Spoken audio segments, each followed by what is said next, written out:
Bom dia a todos. É uma satisfação estar aqui moderando essa mesa. Nós vamos, nos próximos 70 minutos, ter uma bela oportunidade de discutir a saúde de Portugal e seu modelo de governança. Nós teremos o prazer de ouvir o ex-ministro da Saúde de Portugal, Adalberto Campos Fernandes, professor da Escola Nacional de Saúde Pública da Universidade Nova Lisboa. Muito obrigado por aceitar o convite, estar aqui conosco, ministro.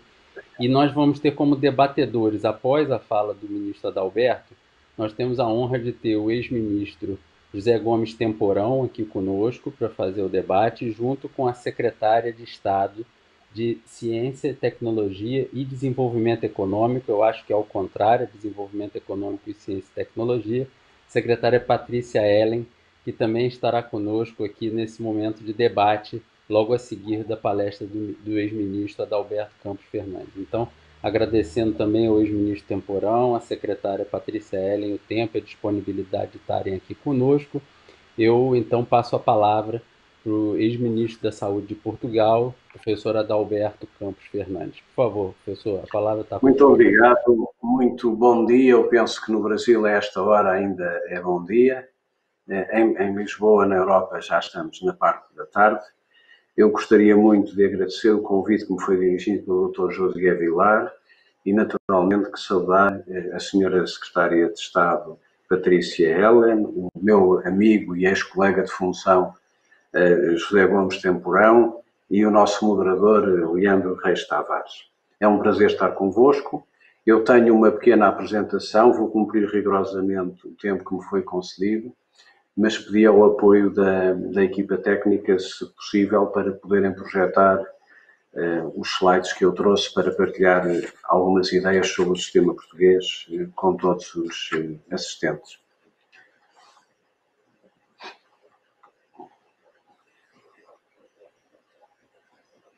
Não sei se me poderão ajudar a projetar os slides que eu, entretanto, tinha enviado. A coordenação do evento pode ajudar a projetar os slides do professor Adalberto?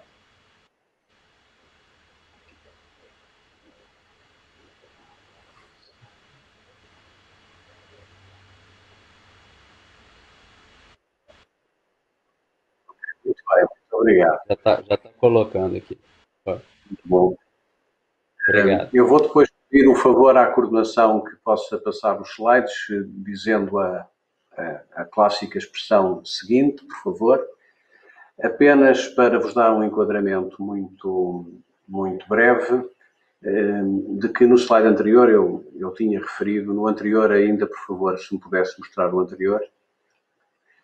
Queria apenas referir o ponto marcante na viragem do sistema de saúde em Portugal ocorre fundamentalmente com a transição democrática.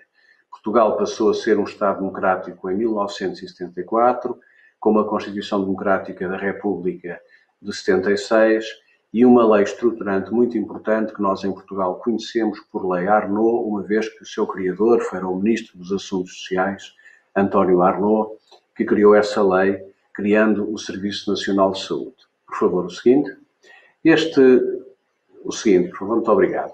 Este Serviço Nacional de Saúde foi inspirado no modelo inglês, no modelo de Beveridge, que, como sabem, surgiu logo a seguir ao final da guerra, em 48, e que por toda a Europa ilustrava a preocupação política que a Europa teve de fazer uma reparação dos males provocados ao seu povo pela dureza da guerra e a construção, a partir dessa altura, por toda a Europa, eu diria, de uma filosofia subsidiária, solidária, que teve como desenvolvimento o Estado de Providência ou o Estado Social em toda a Europa. O sistema público português é um sistema, portanto, de base fiscal, que cobre toda a população de modo universal e é tendencialmente gratuito. Qualquer cidadão, independentemente do seu estatuto socioeconómico, da sua condição etnia, da sua condição social, profissional, do seu estatuto jurídico. Para além do Serviço Nacional de Saúde, nós temos ainda alguns subsistemas de saúde com regimes especiais, alguns de natureza pública, outros de natureza privada, com uma perspectiva mais mutualista e alguns deles vêm ainda do tempo do Estado Novo, portanto, do regime político que antecedeu a democracia em Portugal, e têm, pelo contrário, uma natureza corporativa, uma vez que são associações socioprofissionais de proteção na saúde e na doença. O próximo, por favor. Portugal é um país europeu, pequeno, claro que para a escala do Brasil, dizia há pouco aos nossos amigos, antes de entrarmos no ar, o Brasil não é um país, é um continente, é uma grande nação que tem uma dimensão impressionante, mas para a escala europeia, Portugal tem gastos em termos de despesa total que se aproximam dos 17 bilhões de euros, ultrapassam, aliás, os 17 bilhões de euros por ano, o último dado de 2018, sendo que a despesa pública representa 2/3 da despesa total. Em 2017, Portugal gastou em média 2.029 euros per capita em cuidados de saúde, o que equivale ainda assim a cerca de 1/3 do que a média da União Europeia. Isto, por um lado, é negativo, porque significa que nós não temos ainda muita capacidade financeira, ou toda a capacidade financeira que gostaríamos para alocar ao sistema de saúde, mas também, ao mesmo tempo, faz de Portugal um dos países mais eficientes da OCDE, porque com o dinheiro que nós alocamos, nós conseguimos tirar muito bons indicadores e muito bons resultados. Na última década, os pagamentos diretos feitos pelas famílias, fora do bolso, os out of pocket, têm aumentado, infelizmente, e representam hoje, sobretudo na fatura do medicamento, cerca de 27,5% da despesa total. O seguinte, por favor. Portugal é hoje o quinto país mais envelhecido do mundo. Não sei se os nossos amigos do Brasil teriam esta ideia, mas Portugal tem uma trajetória de envelhecimento muito preocupante. A esperança média de vida não tem parado de aumentar. Portugal hoje uma mulher em Portugal vive hoje mais em expectativa de vida do que uma mulher que vive no norte da Europa, o que é uma situação muito inusitada. Nós, há 30 anos atrás, tínhamos anos de vida potencialmente perdidos e uma esperança média de vida muito, muito baixa, que nos afastava muito dos belíssimos indicadores do norte da Europa, e hoje temos nessa matéria uma esperança média de vida muito aumentada. Temos problemas de saúde agravados nos últimos 10 anos, ou seja, nós vivemos já como vivem os melhores países da Europa, mas temos uma carga de doença crónica muito significativa nos últimos 10 anos. Falta-nos acrescentar, portanto, qualidade à vida, não apenas quantidade, mas também qualidade. E temos uma taxa de mortalidade por doenças evitáveis mais baixa do que a média da União Europeia, com cerca de 140 por 100 mil habitantes em 2016. O seguinte, por favor. À semelhança do que acontece nos outros países, também creio que no Brasil, as doenças transmissíveis têm vindo a perder terreno face às doenças crónicas não transmissíveis, nomeadamente a doenças como a diabetes, doenças cardiovasculares, cerebrovasculares. O paradigma tradicional que nós conhecemos há 30, 40, 50 anos da doença aguda tem vindo a ser progressivamente modificado e substituído pelo peso das doenças não transmissíveis, e por isso impõe-se um novo modelo de abordagem estratégica do sistema de saúde, que Portugal tem feito através da publicação de 5 em 5 e de 6 em 6 anos aproximadamente os seus planos nacionais de saúde, onde são definidas as estratégias de médio prazo, com particular enfoque na saúde pública, nas questões de saúde pública, de promoção da saúde e de prevenção da doença. Este fenómeno que estamos a viver no mundo inteiro relacionado com a Covid-19 veio, em alguma medida, pôr em causa uma trajetória de descontinuidade do risco das doenças transmissíveis face às doenças não transmissíveis, não comunicáveis, de uma forma geral estava a acontecer nos países mais desenvolvidos. O próximo, por favor. Em Portugal, desde o início da década de 90, registou-se um significativo aumento da população com idade igual ou superior a 30 a 65 anos. Isso significa ou projeta que em 2060, se nada for feito, a população residente passará dos atuais 10 milhões para cerca de 8,6 milhões de pessoas, com implicações fortíssimas e muito negativas sobre a capacidade de gerar rendimento para subsidiar os sistemas de proteção na saúde e na doença. O índice de envelhecimento passará de 131 para 307 idosos por cada 100 jovens e teremos uma diminuição superior a 20% de jovens e crianças com idade inferior a 25 anos.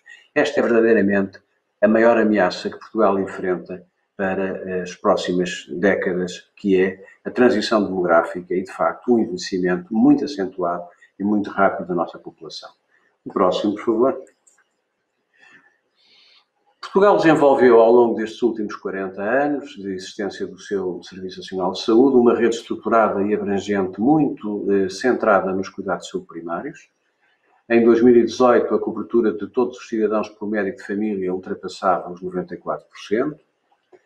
Nos centros de saúde existem equipas de saúde familiar, com médico, enfermeiro e outros profissionais, passando também a disponibilizar cada vez mais serviços complementares, como sejam a saúde oral, a saúde visual, psicologia clínica e os meios complementares de diagnóstico. Os centros de saúde estão organizados em unidades de saúde familiares, que são equipas que têm autonomia profissional e desempenho profissional, digamos, descentralizado, e têm também uma compensação profissional e remuneratória ligada a incentivos. O seguinte, por favor. Ao nível dos hospitais, temos acompanhado as tendências internacionais, que seguramente o Brasil também tem um papel de liderança em muitas destas áreas, nomeadamente aumentámos muito a cirurgia do ambulatório. Este valor já está ultrapassado, não são 60,7%, mas já vamos em 64% das cirurgias realizadas em Portugal são realizadas em ambulatório. E lançámos também um importante programa de hospitalização domiciliária para que seja possível reduzir os tempos de permanência dos doentes nos hospitais àquilo que é o estritamente necessário e recomendado pela sua condição clínica. Seguinte. Lançámos também, a par disso, em 2006, 2007, duas redes complementares, uma rede muito importante de cuidados continuados integrados para apoio aos doentes que saem dos hospitais e que necessitam, digamos, de recuperação, de convalescência ou de cuidados continuados fora do ambiente hospitalar, e a par disso também camas específicas e instituições dedicadas à paliação, com a criação de uma rede também de cuidados paliativos. Seguinte, por favor. Nós temos em Portugal um número de médicos que é um dos mais elevados da Europa, com cerca de 5 médicos por cada 1000 habitantes em 2017. Temos, infelizmente, ainda, embora nos últimos anos com grande esforço de contratação e de recuperação, ainda temos em número de enfermeiros, estamos abaixo da média da União Europeia, 6,7 compara com 8,4, mas existe na população médica um grande desequilíbrio na estrutura demográfica. Portugal teve durante vários anos números clausos restritivos no acesso às faculdades de medicina, e isso fez com que a chamada geração do meio fosse muito descapitalizada, e nós temos neste momento um número muito significativo de médicos a chegar à aposentação, e os jovens que estão a entrar ainda não são suficientes para fazer a reposição daqueles que vão sair. Isso reflete-se também aqui, apesar de Portugal ser um país pequeno, mas reflete-se também em assimetrias na prestação e na resposta entre o litoral e o interior, entre as cidades e as zonas rurais. O setor público tem vindo a perder alguma competitividade a favor de um setor privado muito forte, muito dinâmico e muito crescente. Neste momento, praticamente metade dos portugueses, cerca de 5 milhões, tem, para além da cobertura pública, uma cobertura de natureza social ou privada, ou através de um seguro de saúde, ou através do acesso a um subsistema, e existem uma rede muito importante e muito dinâmica de hospitais privados em Portugal, que tem vindo a crescer sustentadamente ao longo dos últimos 10, 15 anos. O seguinte, por favor. Depois da crise económica e financeira de 2011, Portugal investiu muito numa racionalização da despesa com medicamentos. O mercado de genéricos praticamente, neste momento, quase que duplicou, como aqui está ilustrado neste slide, e isso contribuiu para que o sistema se tenha tornado mais eficiente. Não apenas a cota de medicamentos genéricos, mas também os medicamentos biosimilares passaram a ter uma grande utilização nos hospitais e nas unidades de saúde em Portugal. O seguinte, por favor. Também temos dado grande importância à entrada da boa inovação, a chamada inovação disruptiva, portanto, os medicamentos que acrescentam valor à vida, valor aos anos e que, de facto, têm utilidade terapêutica relevante. Aconteceu isso, por exemplo, com os medicamentos que tratam a hepatite C. Portugal é hoje na Europa um dos casos de sucesso na cura, no tratamento e cura de doentes com hepatite C em toda a Europa. E, portanto, isso vê-se no gráfico que está aqui ilustrado, que a partir de 2012, que foi o ponto alto da crise económica e financeira, nós retomamos uma trajetória de acesso à inovação terapêutica e tecnológica muito importante. Próximo, por favor. Também investimos muito na transformação digital. A transformação digital ajudou-nos muito, neste momento, a conviver com a crise pandémica. Nós temos hoje uma taxa de receituário eletrónico que se aproxima dos 96%. Temos um conjunto de instrumentos que permite, de facto, desmaterializar a relação entre o profissional de saúde, o médico e o doente, ao nível dos atestados médicos, ao nível de um grande centro de contacto e de mediação por telefone e por internet com os nossos concidadãos. Temos um processo, um registro de saúde eletrónico e uma área do cidadão no portal da saúde que permite que cada cidadão possa ter acesso não só ao seu percurso de vida e ao seu percurso de saúde, mas também interagir com os sistemas e com as unidades de saúde. O seguinte, por favor. Em 2018, com muito orgulho, Portugal foi consolidando e mantendo a sua posição neste ranking que é publicado anualmente do EuroHealth Consumer Index, e Portugal aparece em 13º lugar, muito colado e a países muito ricos, como são o caso da Alemanha, da França, da Áustria e da Suécia, e, portanto, eu diria, na primeira fase da tabela dos países mais desenvolvidos. Reparem que ao lado está referido que, enquanto Portugal na saúde aparece em 13º lugar, na educação está em 25º e na economia em 33º.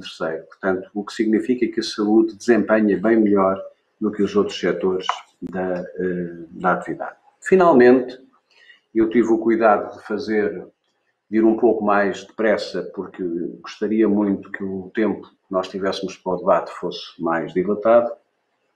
Pedi ao último slide para deixar para o debate uma reflexão convosco. O próximo, por favor. Nós temos em Portugal problemas que a Europa tem, que a América tem, que o Brasil tem e que seguramente o mundo viu agravados com esta crise pandémica brutal que está a ser devastadora.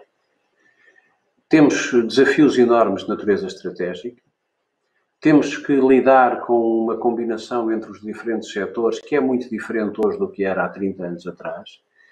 Nós hoje temos um peso, como vos referi, muito forte do setor privado. Portanto, esta combinação tem que ser virtuosa e tem que ser bem regulada a favor do interesse do cidadão. E não temos dúvida nenhuma de que um futuro sustentável na saúde, para o nosso país, mas para o mundo inteiro, requer sempre uma visão de médio prazo, com um planeamento adequado de infraestruturas, de equipamentos e uma gestão estratégica de recursos humanos, nomeadamente na sua formação. Nós aqui na Europa temos dificuldades relacionadas com a circulação dos profissionais, particularmente médicos. Os países como nós que formamos temos boa formação médica. Os nossos médicos vão, por vezes, são aliciados para trabalhar em países mais ricos, que pagam melhor. Isso acontece entre diferentes regiões da Europa, entre diferentes países, e, portanto, isso é um aspecto também relevante.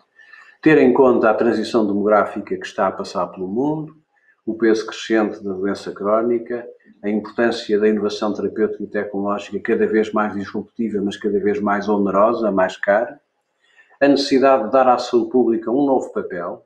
A crise pandémica veio levantar e veio, junto quer dos cidadãos, quer junto do decisor político, a importância estratégica dos dispositivos de saúde pública em todo o mundo e, naturalmente, cada vez mais, até porque a literacia aumenta, o conhecimento aumenta e a assimetria da informação diminui, a indispensável participação de todos os cidadãos nos sistemas de saúde, no nosso, no vosso, em todo o mundo, porque os sistemas de saúde existem para servir, no essencial, as pessoas.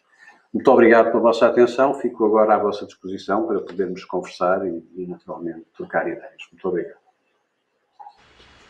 Obrigado, ministro Adalberto. Uma maravilha poder ouvir um pouco do nosso país irmão, Portugal. E dando início aqui ao ciclo de debates, né, eu queria ouvir o ministro Temporão, com toda a sua experiência na gestão pública, com todo o seu compromisso com o nosso sistema único de saúde, também inspirado no modelo inglês. Ministro, a palavra está com o senhor agora. Suas considerações, por favor. Muito boa tarde a todos. Eu quero cumprimentar o Leandro, que nos coordena aqui nesse debate, o meu colega, ex-ministro Adalberto Fernandes. Tive a honra de conhecê-lo no final do ano passado, numa reunião das academias de medicina do Brasil e do Portugal, na cidade do Porto. E a Patrícia Ellen, prazer grande estar com vocês aqui. Bom, eu vou tentar fazer um esforço aqui muito rapidamente de similaridades e diferenças, né, em cima da apresentação do professor Adalberto. Né. A primeira coisa que eu queria destacar é que tanto o Sistema Nacional de Saúde português como o Sistema Único de Saúde brasileiro, eles foram criados no mesmo contexto da democratização, da redemocratização. Portugal saindo de um longo período de ditadura, depois da Revolução dos Cravos, e o Brasil, da mesma maneira, saindo de um período longo de ditadura militar, a luta pela democracia. Ou seja, tanto o sistema de saúde português como o SUS brasileiro são muito marcados por essa questão, pela democracia, pelo papel do Estado, pelo desenvolvimento, pela saúde no contexto do desenvolvimento. As diferenças, e são muitas, né? O Brasil é um país gigantesco, com mais de 200 milhões de habitantes, mas me chama a atenção a participação do gasto público no gasto total em Portugal, está perto de 70%, 68%. Já no Brasil, essa participação é de 46%, ou seja, a maior parte do gasto em saúde no Brasil é gasto das empresas e das famílias. Então, nós estamos muito distantes desse fator que ele é fundamental para a estruturação de um sistema universal. O perfil epidemiológico se aproxima, mas no Brasil temos duas diferenças muito importantes. Primeiro, a ainda grande prevalência em termos de carga de doença, morbidade e mortalidade das doenças infecto-contagiosas, e também há uma característica, infelizmente, negativa, muito negativa brasileira, que é os acidentes de trânsito e os homicídios. Né? Apenas no ano passado nós tivemos 100 mil óbitos no Brasil causados por acidentes de trânsito, de veículos e homicídios. Ou seja, a questão da violência estrutural no Brasil é um diferencial importante. Todos os dois sistemas se estruturam em cima, ou buscam se estruturar em cima de uma base de cuidados primários em saúde. Né? Tanto lá como cá, os cuidados primários, aqui no Brasil chamamos de saúde da família, se colocam como eixo estruturante, claro, mantendo suas diferenças. Por exemplo, uma delas muito importante, Portugal tem uma oferta de profissionais médicos e de enfermagem bem acima do que nós temos no Brasil. E o fato do Brasil ser um país continental, as diferenças regionais e dentro de cada estado, as diferenças entre os contextos urbanos e as periferias dos grandes conglomerados urbanos agravam a possibilidade do acesso a profissionais. Mas tanto lá como cá, o acesso a medicamentos genéricos e biosimilares se expandiu muito. Né? O mercado português já tem mais de 40% do mercado farmacêutico de genéricos, o Brasil está em torno de 30%, um pouco mais de 30%, mas houve um grande avanço também em relação a essa questão. Eu queria chamar a atenção para algumas diferenças importantes. Uma delas é que Portugal tem já uma infraestrutura importante de cuidados paliativos. E o Brasil inicia ainda, está muito longe, muito distante, sequer de nós temos um plano nacional para essa questão. É uma questão extremamente importante. A outra é que tem um de utilização de TI, tecnologia de informação, no sistema. Né? Ou seja, o cartão nacional universal, o prontuário eletrônico, utilização de telesaúde, em Portugal avançaram muito mais. Eu queria complementar chamando a atenção de algumas características brasileiras que expressam essa singularidade brasileira em relação ao nosso irmão Portugal. Primeiro, a desigualdade estrutural brasileira. Isso é um fator, não tem jeito, ele coloca uma barreira, uma dificuldade do ponto de vista prático, concreto. Segundo, o Brasil ser uma federação, e aí o Brasil inovou em muitas coisas interessantes, né? Como nós temos uma autonomia dos entes federados, tanto municípios como estados, diante do governo federal, criou-se uma estrutura de pactuação, ou seja, todas as políticas de saúde brasileiras passam pelas comissões intergestores, onde a União, os estados e os municípios, de maneira conjunta, através de um processo de construção de consensos, aprova as políticas que depois são executadas e implementadas, principalmente por estados e municípios, e cofinanciadas pelos 3 entes. Mas uma outra contribuição brasileira muito importante para o nosso Sistema Único de Saúde é a participação da sociedade, né? Nós temos conselhos de saúde em cada nível, conselho nacional, conselhos estaduais e mais de 5.000 conselhos em cada um dos municípios, com a participação da sociedade, e as conferências de saúde que a cada 4 anos discutem, debatem, aprovam e propõem para a sociedade a implementação de políticas e diretrizes. E temos também uma estrutura de controle externo que faz parte dessa governança do sistema de saúde brasileiro, que são os órgãos de controle, o Tribunal de Contas da União, o Ministério Público, que tem um peso importante, muito mais nos últimos anos, onde a questão do desvio de recursos, da má utilização de recursos, da baixa eficiência de recursos, surge como uma questão política importante. Temos que avançar muito ainda na transparência para a sociedade. O Brasil tem um grau de transparência razoável, mas limitado apenas aos gastos e à execução orçamentária. Nós sequer avançamos numa política nacional de acreditação de hospitais ou no sistema estruturado de prestação de contas e de incentivos, né?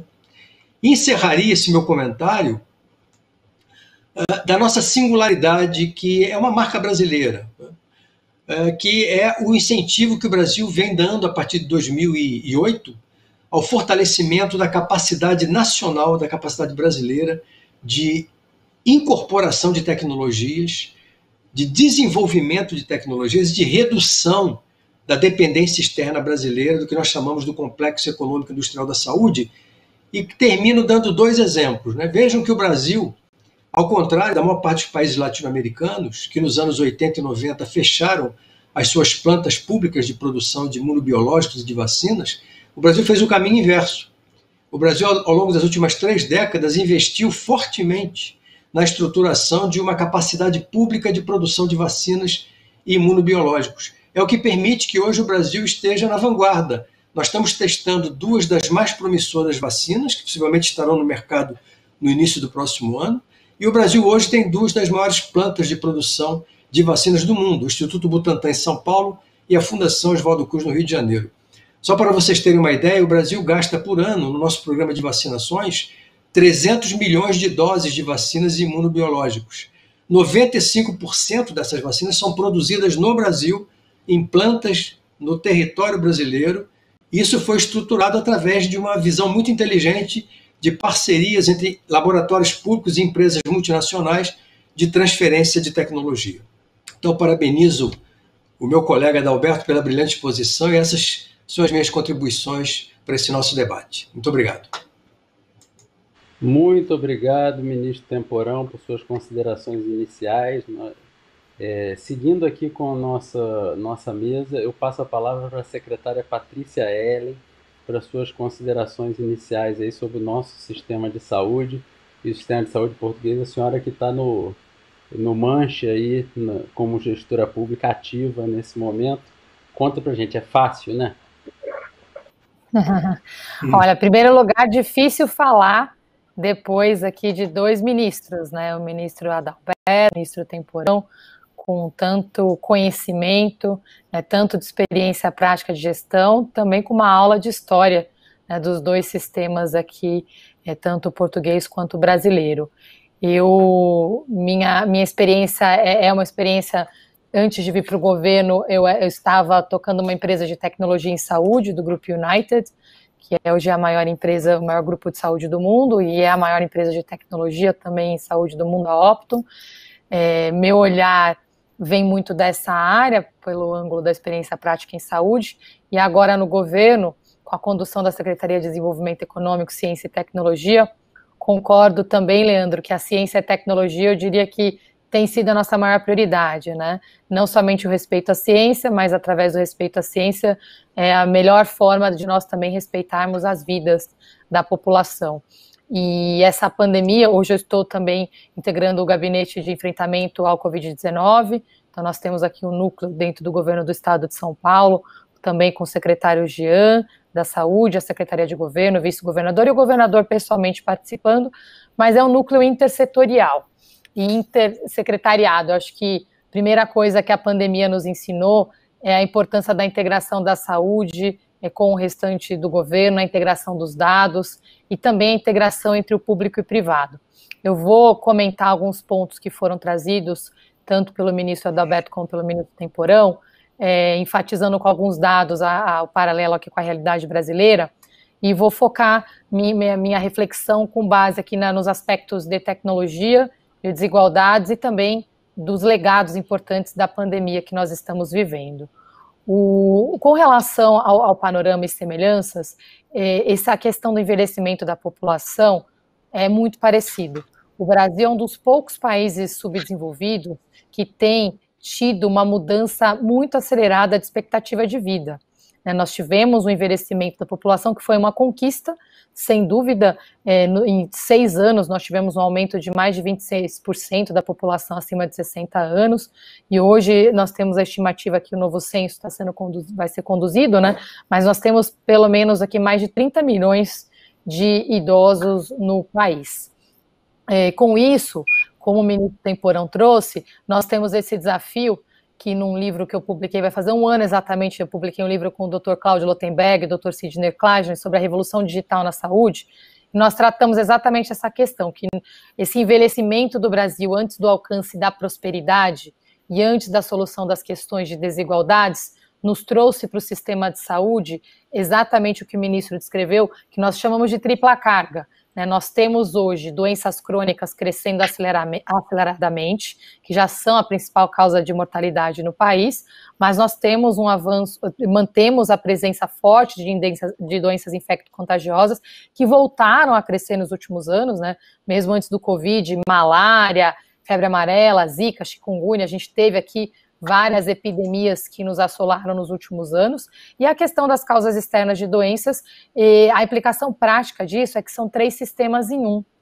E para a gente ter uma ideia do impacto direto nos custos da saúde, não existe país no mundo hoje que precisa criar 3 sistemas com um modelo de atendimento quase que independentes, né? O modelo da causa externa, o modelo de urgência e emergência, o modelo da infecto-contagiosa envolve muita prevenção, o modelo da crônica tem toda a questão dos cuidados paliativos, e a gente está aqui trabalhando com 3 sistemas em um.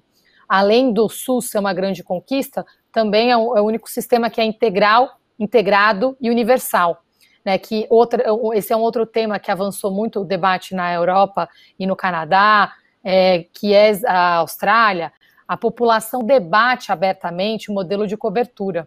Essa é até uma questão que é um desafio cultural no Brasil, o que se cobre e o que não se cobre.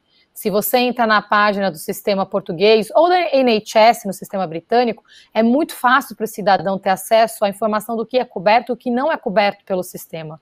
Isso não é debatido no Brasil hoje e acaba acontecendo uma discussão paralela no âmbito legal jurídico que cria um segundo Ministério da Saúde, que é o Ministério da Judicialização. Então, a gente tem aqui um desafio à parte, com essa tripla carga, esse rápido envelhecimento da população e um sistema que precisa expandir e também melhorar em qualidade. Nós fizemos estimativas através do Instituto Coalizão Saúde, integrando toda a cadeia de saúde e fazendo esse exercício que o ministro Temporão mencionou. Se nós fizéssemos os passos necessários para avançar na cobertura paliativa, para fazermos todo o atendimento, terminar de expandir a cobertura básica, aumentar todo o modelo secundário e terciário, isso significa que nós teríamos que quase triplicar os gastos em saúde. Hoje, a saúde pública e privada junta já representam quase 10% do PIB brasileiro. Se nós avançássemos com a estrutura de custos atual, isso significa um investimento de quase 25% do PIB brasileiro. Ao mesmo tempo que nós temos sim que seguir com a expansão, nós precisamos fazer uma mudança radical no custo. E aí entra o papel da tecnologia nesse processo. E também das práticas de gestão e transparência. Nós precisamos dar esse passo adicional. E eu tenho dito aqui talvez a gente entrar num debate rápido, que a pandemia criou essa janela de oportunidade do SUS 5.0, nós precisamos criar aqui todo um modelo de institucionalização de práticas que foram permitidas durante um regime de emergência para a pandemia. E que aí, entrando um pouco na minha área e detalhando um pouco a questão tecnológica, é bem importante nós entendermos isso, porque o Brasil, sendo um país que tem essa tripla carga, um país desigual, com PIB per capita relativamente baixo, nós temos aqui alguns desafios a mais, né, para darmos esse próximo salto aqui de gestão no SUS. A tecnologia pode ser uma grande solução, e em estudos recentes sobre, por exemplo, a aplicação de internet das coisas no país, se bem aplicada, pode trazer um benefício de quase R$1 trilhão por ano em melhoria de qualidade de vida, em redução de custos, em uso eficiente de recursos. E como um paralelo, estudando em vários países do mundo, se a gente aplica as mesmas tecnologias na saúde, na indústria, no campo, na agricultura, em cidades inteligentes, tipicamente em outros países, os setores mais beneficiados são cidades inteligentes ou a manufatura. No Brasil é a saúde, porque é o setor hoje que tem esse maior desafio de custo e também essa maior necessidade de expansão. Com isso, nós temos aqui uma grande oportunidade também. E aí, aterrissando isso para a pandemia, nós vimos no decorrer desse maior desafio que nós enfrentamos, idades. Dando alguns exemplos do estado de São Paulo, né, que hoje é o maior sistema dentro do sistema do SUS, o estado de São Paulo hoje representa 32% dos atendimentos realizados de urgência e emergência do SUS, né, a gente está falando aqui de 237 milhões de atendimentos, é a maior rede de hospitais do país, temos mais de 100 hospitais geridos dentro do governo de São Paulo, e tínhamos, no início da pandemia, 3.600 leitos de UTI.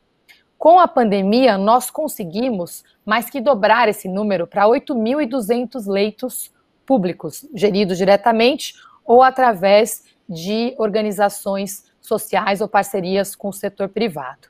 Isso foi inédito, é um grande legado, que novamente, se bem gerido, deixa uma oportunidade para dar esse próximo passo de assistência exatamente nas etapas que são necessárias. Então, acho que essa é uma primeira grande oportunidade que nós temos. A segunda, nós temos hoje um trabalho com o SUS e outros, bom, mas muito aquém do suficiente. Nós não temos nada parecido com o Prontuário Único de Saúde ainda, temos um grande desafio de dados, e eu digo pessoalmente, eu ajudei aqui a montar o sistema de monitoramento inteligente na pandemia, essa semana vocês acompanharam, nós ficamos sem acesso aos dados de internações, casos e óbitos no estado de São Paulo e em mais 4 estados por quase uma semana. Isso não pode acontecer em pleno século XXI. Nós estamos falando de vidas, de decisões muito sérias. Então, tem um trabalho a ser realizado nacional urgente para a estabilização do banco de dados e implementação do prontuário único. No estado de São Paulo, nós fizemos um trabalho de criar o censo Covid e integramos dados do sistema público e privado. Isso salvou milhares de vidas, porque nós pudemos acompanhar dia a dia a ocupação de leitos no nível do CEP, em todo o estado de São Paulo. Esse é outro legado que precisa ficar pós-pandemia, porque essa gestão vai ser muito necessária com a fila que foi criada nesse processo. Mais 2 legados muito importantes. Um é todo o trabalho de telemedicina. Todos nós aqui lutamos pessoalmente, profissionalmente, para que a telemedicina seja aplicada em escala, em todas as suas vertentes, e é uma ferramenta fundamental para combate de desigualdades. Durante a pandemia, em regime de emergência, houve todo um regime de implementação de telemedicina, que agora também precisa ficar cuidado à população. E para finalizar, o ministro Temporão mencionou, mas o trabalho da ciência, o investimento que está sendo realizado nas vacinas, o papel de protagonismo do Brasil, no estado de São Paulo, no caso do Instituto Butantan, com a vacina Sinovac, várias outras vacinas que nós também estamos investindo, não somente através do Butantan, mas da FAPESP. A FAPESP hoje é a maior fundação de amparo à pesquisa do Brasil. É a única coisa, ministro, que eu não ouvi, que eu gostaria muito de saber sobre Portugal, como é que é o investimento em pesquisa. Hoje nós temos um desafio muito grande no Brasil. São Paulo sozinho tem hoje financiado quase 90% da pesquisa que está sendo realizada no país. É uma grande preocupação que nós temos. Nós investimos cerca de 1 bilhão 300 milhões de reais por ano através da FAPESP, e isso investe em todo o ecossistema de ciência do Brasil, uma parte significativa desse recurso para a saúde, e aí é outra vez um legado e talvez um wake-up call aqui para a nossa sociedade, né, de como podemos voltar a investir nas demais fundações de amparo de outros estados e no Brasil também. Com isso eu finalizo minha fala. A ciência é a melhor forma de respeitarmos a vida nesse momento, e eu tenho aqui uma dúvida que fica também para o ministro Temporão: como é que a gente mobiliza a nossa sociedade em prol da ciência em todo o país? Muito obrigada. Eu que agradeço, Patrícia. Muito obrigado aí pela sua fala. Acho que o painel está muito rico. O ministro trouxe o panorama de um país europeu, desenvolvido, com um gasto per capita muito bom e com resultados em saúde muito bom. O ministro Temporão traz semelhanças e diferenças com o Brasil, que é fundamental para a gente poder entender como é que dois modelos inspirados num sistema inglês podem performar e ter características semelhantes e diferentes. E a Patrícia, ela traz 3 eixos, né, na fala dela sobre integração público-privada, cobertura e tecnologia, que ela faz uma defesa muito contundente do papel da tecnologia em saúde. As perguntas estão chegando, mas eu queria pedir ainda, utilizando tanto a fala do ministro Temporão de similitudes e diferenças entre os sistemas, quanto a fala da Patrícia sobre a importância da integração público-privada, eu queria, ministro Adalberto, que o senhor falasse um pouquinho sobre como é que é a integração entre o setor público e o privado em Portugal. Aqui no Brasil, quando alguém tem um plano de saúde e entra num hospital público, essa pessoa, o plano de saúde tem que reembolsar o poder público, porque para receber aquela mensalidade, aquele atendimento foi previsto. Isso é uma forma de inibir a utilização da rede pública pelo paciente privado. E a cobertura ela é integral tanto para o paciente público quanto para o paciente privado. Então, os planos de saúde aqui no Brasil, eles têm que ter uma cobertura integral da assistência à saúde, sem limite de risco, consequentemente. Eu queria que o senhor contasse para a gente um pouco como é que é essa relação entre o público e o privado, entre o risco privado e o risco público lá em Portugal, por favor. Muito obrigado. Em primeiro lugar, felicitar o ministro Temporão e a secretária Patrícia Ellen, 2 excelentíssimas apresentações, e de facto cumprimentar também o Dr. Leandro Tavares, porque é um painel, excluindo-me a mim próprio, é um painel de luxo, de grande qualidade e de grande valor.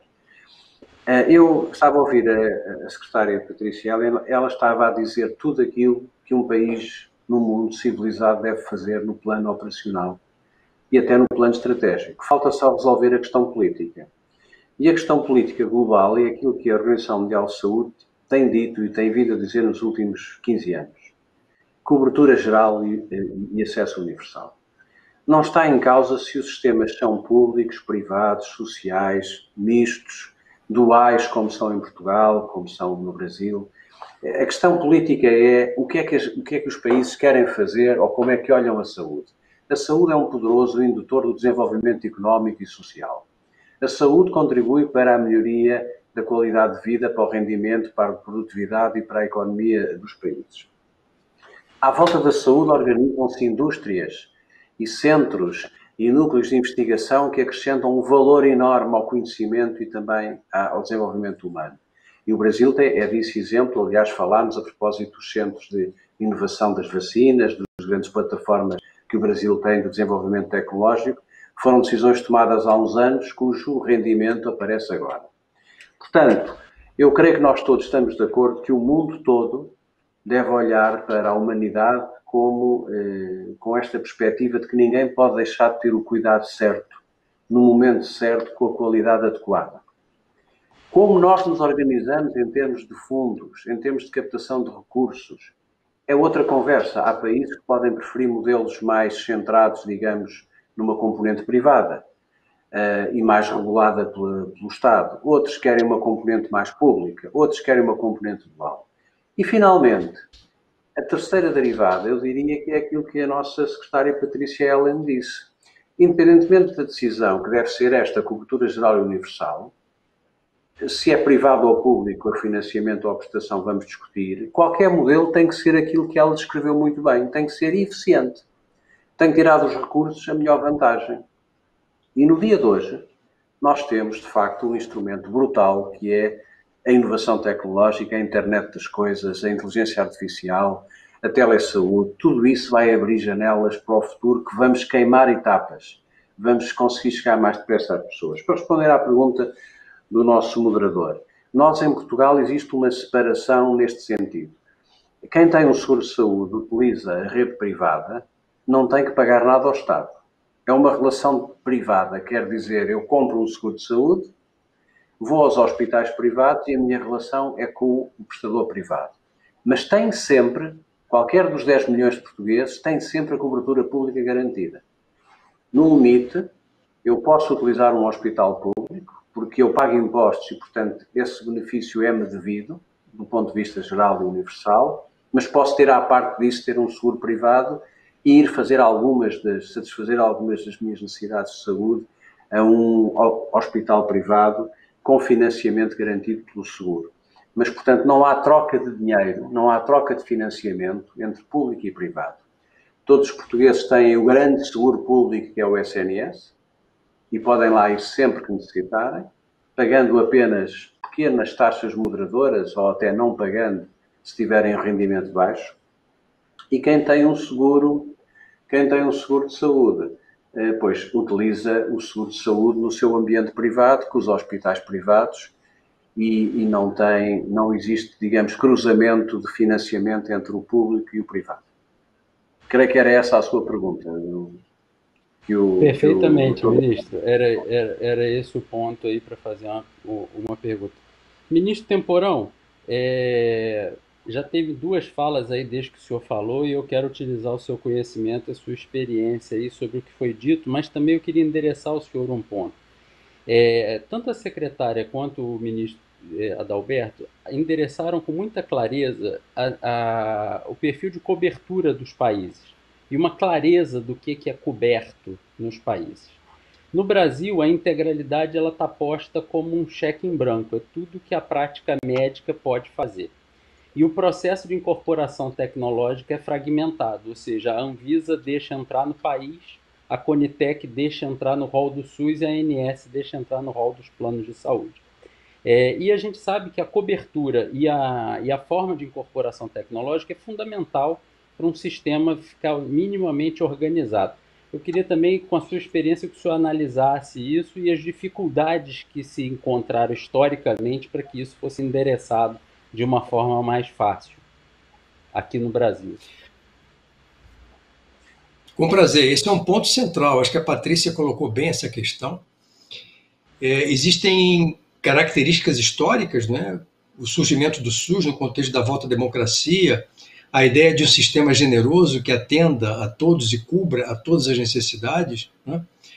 Mas nós sabemos que isso, do ponto de vista da oferta e do ponto de vista do acesso, implica em gastos, implica em disponibilidade de recursos. Então, o impacto crescente nos custos de saúde, o fenômeno da judicialização exige o quê? Exige que o Brasil avance como, por exemplo, a Inglaterra avançou. Na Inglaterra não existe o fenômeno da judicialização, existe um pacto, uma compreensão por parte da sociedade do que o sistema público oferece e garante para todos sem qualquer tipo de diferença ou discriminação. Então, eu vejo que, por exemplo, nós estamos aqui uma Comissão Nacional de Incorporação de Tecnologias para o SUS e temos um sistema de incorporação de tecnologias completamente separado e descoordenado para o setor privado, né? Eu acho que nós deveríamos pensar na criação de uma agência, tipo a NICE inglesa, para definir concretamente o processo de incorporação de tecnologias para o sistema de saúde brasileiro, seja ele público ou privado, e para que fique claro que o que está fora desse conjunto de tecnologias validado do ponto de vista de eficiência, de custo-efetividade, de racionalidade econômica e do conhecimento científico está fora. E se está fora, não cabe a judicialização. Nós ainda estamos no começo desse debate, mas ele me parece muito importante. Só para encerrar a provocação da Patrícia, né, da importância da pesquisa para o desenvolvimento, né? Veja que coisa complicada. Nós estamos vivendo num mundo onde o negacionismo impera, né? No Brasil isso está acontecendo aqui. Nosso governo é um governo que nega a ciência, de movimento anti-vacina, né? Então nós temos que pensar um pouco o seguinte: qual é a responsabilidade dos que produzem ciência, dos governos, das mídias, das universidades, de chegarmos mais perto da sociedade, mais perto da população, de maneira didática e positiva, e transformar o que muitas vezes é um discurso fechado em si mesmo, como uma explicitação de evidências que sem a ciência nunca teremos desenvolvimento, não vamos reduzir desigualdade, nunca vamos conquistar equidade. Excelente, ministro. Muito obrigado. Acho também que o processo de incorporação tem que ser padronizado. Não pode existir cidadão público ou privado, e cobertura tem a ver com cidadania. Concordo totalmente. Patrícia, voltando a palavra para você, eu tenho uma pergunta que me intriga. E intriga alguns dos nossos ouvintes aqui, porque estão chegando muitas perguntas. Tecnologia em saúde é um assunto que provoca paixões, que provoca defesas apaixonadas. E aqui no Brasil, muitas vezes, a discussão foi muito tosca e muito sectária, muito limitada por interesses corporativos. Nos desprendendo desses interesses corporativos, que nem sempre são os interesses da sociedade maiores, eu tenho uma dúvida que me aflige, porque quem defende a transformação digital e as ferramentas digitais atrelam essas ferramentas digitais a uma redução de custo. Sempre que vem se colocar a transformação digital, vem com a contramedida que o custo vai baixar, E eu não consigo entender possível baixar custo enquanto a carga de doença cresce. Na minha opinião, o custo está correlacionado diretamente à carga de doença, não à ferramenta que é utilizada. Então, a minha pergunta para você é nesse sentido, porque Portugal, por exemplo, fez um processo de transformação digital, mas não conseguiu reduzir os investimentos em saúde, continuou crescendo ano a ano e comprometendo, inclusive, mais percentual do investimento público. E os Estados Unidos também são a saúde mais cara do mundo, onde é o berço da maior parte dessas tecnologias. Então, como é que a gente coteja? Será que a transformação digital tem que ocorrer porque reduz custo, ou ela só tem que ocorrer porque é certo, ela é o melhor para o cidadão e esse aspecto do custo tem que ser deixado meio de lado? É uma provocação mesmo, mas legítima e sincera, e eu gostaria da tua opinião. Eu acho que são as duas coisas, né? Se a gente pegar esse exemplo que eu dei da simulação que nós fizemos, do que aconteceria se nós expandíssemos, tudo isso que a gente disse com a estrutura de custo atual, nós chegaríamos a uma saúde que iria custar entre cerca de 25% do PIB, o que é insustentável. Então, tem elementos de tecnologia que te permitem reduzir uma parte desse custo para que a gente mantenha esse trabalho de expansão e chegue a um custo que seja acessível. Eu não acho que a gente vai reduzir o gasto atual em saúde, pelo contrário, mas o objetivo é conseguir fazer mais com o investimento atual. É uma conta um pouco diferente, porque nós estamos muito aquém da cobertura necessária, ainda mais com todos os desafios que foram colocados aqui. Então, tem um trabalho de eficiência, de gestão, de uso eficiente de recursos, muito recurso que fica subutilizado. Eu tenho aqui diretamente na nossa coordenação, através do Instituto de Pesquisas Tecnológicas, através do acompanhamento próximo do Butantan, todo o trabalho que é feito com a FAPESP, com as universidades, vários exemplos de recursos e equipamentos caríssimos que são ocupados somente uma parcela do tempo. um exemplo simples, com uma gestão mais eficiente, você consegue otimizar o uso desses equipamentos. Para a segunda parte, às vezes eu acho que a gente complica também um pouco a discussão de tecnologia, principalmente quando entra nessa discussão quase que ideológica, que não pode expandir, porque senão como é que você vai garantir a mesma qualidade? Eu adoro matemática, adoro ciência, adoro programação, mas eu acho que a tecnologia ajuda a gente a fazer o que a gente faz de melhor, que é sermos bons seres humanos. E eu gosto de dar exemplos bem simples para a gente lembrar o que precisa ser feito. O Brasil é um país extremamente desigual. E nós temos uma parcela da população tendo acesso ao que há de melhor na tecnologia em todas as áreas. Você pega o exemplo da telemedicina, eu sempre volto nele, e vou falar da teleconsulta como um dos exemplos específicos. Eu sou mãe, tenho 2 filhas de 5 anos, minha filha passa mal, eu pego uma foto, ou ligo para o pediatra e faço uma videochamada, ele vê o que é e me indica se eu preciso levar para uma consulta mais detalhada, se eu preciso ir direto para o hospital, se eu preciso fazer um exame. Porque eu, Patrícia Heller, tenho direito a isso e 99% da população não tem. E a população tendo acesso a isso, e é muito simples, a gente evita um efeito dominó que todos nós aqui conhecemos bem. Muito do custo da saúde hoje é a porta de entrada errada, a população continua indo para pronto atendimento, porque não sabe para onde ir. As UBSs foi um salto enorme que nós tivemos na saúde básica, mas ainda temos um problema de porta muito grave, temos um problema também do atendimento das ocorrências ser sempre no nível de gravidade muito maior. Se a gente junta a porta de entrada correta com o modelo mais preventivo, a economia na saúde, a melhoria de qualidade de vida da população, esse efeito é imediato, tanto pelo ponto de vista de eficiência, como pelo ponto de vista de melhoria de qualidade de vida. E eu tenho vários exemplos, assim, eu costumo dizer que tem uma coisa que talvez seja meu maior benefício. Eu nasci na periferia em São Paulo, hoje eu moro em um dos bairros mais ricos, só que a minha família continua na periferia. Então, para mim, não são números, são pessoas. E eu acho que se a gente lembrar disso todo dia, fica mais fácil essa discussão, né? Se a gente começa a entrar na burocracia, a gente vai passar mais 20 anos aqui falando da mesma coisa.